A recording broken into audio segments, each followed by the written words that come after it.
Hi, I'm Rose from Scolicare, and today we're talking about two spinal conditions that are often mixed up, hyperkyphosis and scoliosis. Both conditions change the shape of the spine, which is why they can sometimes look similar from the outside from some views. But the curves occur in different directions, and each one requires its own unique approach to care. Understanding the condition you have is the essential first step towards choosing the right treatment and preventing long-term symptoms and progression. Let's start by breaking down the differences. Kyphosis is an outwards curve of the spine when viewed from the side in the upper back. It can appear as a forwards bending or a stooped posture. When this curve becomes too large, we call it hyperkyphosis. When it's too flat, we call it hypokyphosis. Scoliosis, on the other hand, involves a sideways curvature of the spine with rotation, and you can see it from the front, the back, or the side, and it's a much more complex condition. Scoliosis is a 3D condition, which means the spine will bend and rotate and shift in multiple directions, and the rotation is what leads to features such as uneven shoulders, hips, and often a rib prominence on one side, and can be seen when you bend forward. An X-ray helps us to measure the sideways curve of the spine and assess the rotational component to some degree. A simple way to remember it is a hyperkyphosis is an excessive outwards curve when viewed from the side, whereas scoliosis is a 3D curve involving lateral bending and a rotation of the spine. Some individuals have both conditions together, and that's when we call it kyphoscoliosis, and that really requires a carefully tailored approach.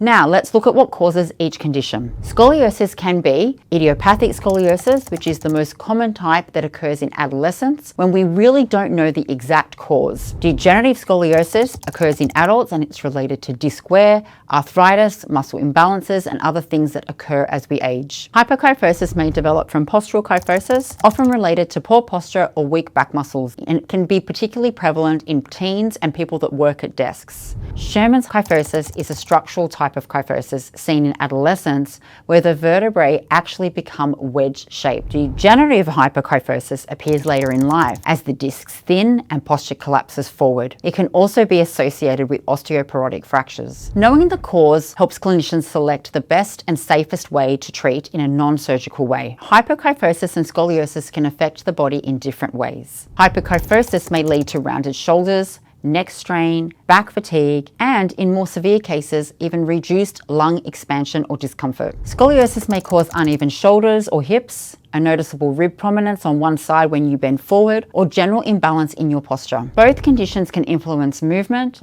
balance, confidence, and day-to-day comfort. But with early and targeted care, symptoms can be managed and can be reduced dramatically. Posture can improve, and so can function. In adults, we can even reduce the risk of falls. While kyphosis and scoliosis do differ, the goals of non-surgical care can be quite similar. We are aiming to restore spinal alignment, strengthen postural muscles, and improve daily comfort. For hyperkyphosis, care may include elongation and extension-based exercises to strengthen the spinal extensor muscles, especially in the thoracic region. Postural retraining, including cues and wall exercises and breathing techniques, are also important. Bracing for structural or progressive cases using the custom-made brace or a kypho brace can help restore natural curves and reduce fatigue. For scoliosis, care may include 3D corrective bracing such as the Scoli brace, designed specifically for the individual's curve pattern. In addition, scoliosis-specific exercises such as the Scoli Balance program, which builds symmetry, strength, and postural balance, can be also useful. Regular monitoring to adjust the program as the spine changes over time is essential. Non-surgical treatment is most effective when all components work together, guided by a clinician trained in scoliosis and hyperkyphosis management. Surgery is generally considered when curves become very large, usually above 60 degrees for kyphosis and 45 to 50 degrees for scoliosis, or where symptoms like nerve compression or progressive deformity